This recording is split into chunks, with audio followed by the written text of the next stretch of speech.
All right, let's get into it. Today, we are tackling a philosophy of friendship that is, well, pretty radical. It's going to challenge a lot of what you probably think about your closest connections.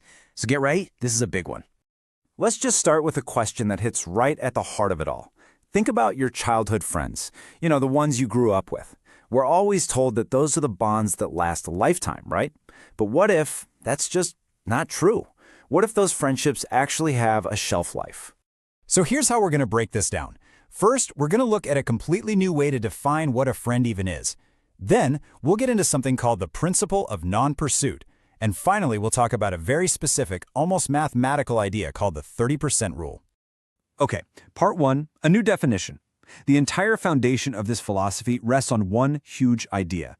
Maybe friendship has very little to do with how long you've known someone, and everything to do with who you both are right now. According to this way of thinking, every single time you meet up with an old friend, you're basically running a little test, whether you realize it or not. You're checking to see if your heights, your intellectual level, your spiritual growth, where you are in life, if those things still line up. And this is where it gets really specific. This idea comes from a Korean text, and it defines a true friend, or jinja chingu, as someone whose mind connects with your mind today. It's not about reminiscing over old times. It's about being on the same wavelength, having a real, quality exchange of ideas in the present moment. So let's really spell it out. That person you grew up with, they were a true friend back then because your heights matched. But if you've grown apart, if you're on different levels now, then by this definition, they're a childhood acquaintance. The friendship isn't a current reality, it's a historical fact. So if friendships fade away naturally, when your levels don't match anymore, what does that mean for trying to find old friends you've lost touch with? Well, that brings us to our second big idea. Oof, this is a pretty provocative line from the source material. It's basically saying that when you go searching for people from your past, it's not some noble act. It's actually a sign that you are the one who's feeling a void. You're lonely, maybe you feel stuck. In this equation, you are the thirsty one looking for water. There's a perfect analogy for this. Imagine a restaurant you absolutely loved 7 years ago. You go back today, excited for that same great experience, but it's just not the same. The food's kind of bland, the place feels a little run down. But here's the thing, the restaurant didn't change. You did. Your taste has evolved. Your standards are higher. Here's another way to put it, and it's a powerful one. Trying to force an old friendship to work when your levels are totally different, it's like trying to use a beeper in a world of smartphones.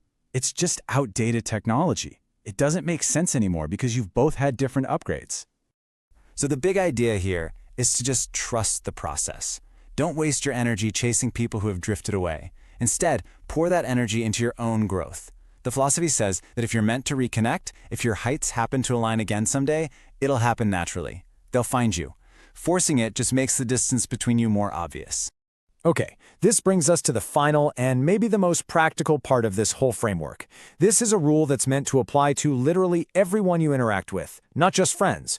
Now, the rule is built on this really stark transactional idea. It says that whenever someone comes to you, they're not coming to help you. They are coming because they need something from you. They are the thirsty one, and you are the well. So knowing that, how do you respond? How much of yourself, your time, your energy, your money should you give? Well, according to this philosophy, it's not a guess. It's a precise number. You should never, ever give more than 30% of your capacity. And the rule is strict.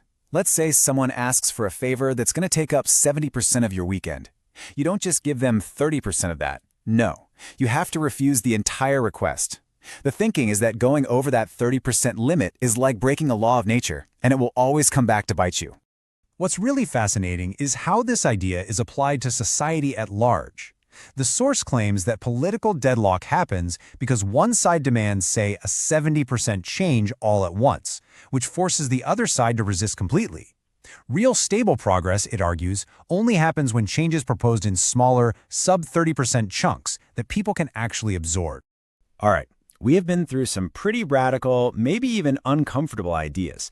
So let's pull it all together and figure out how to actually apply these laws of friendship.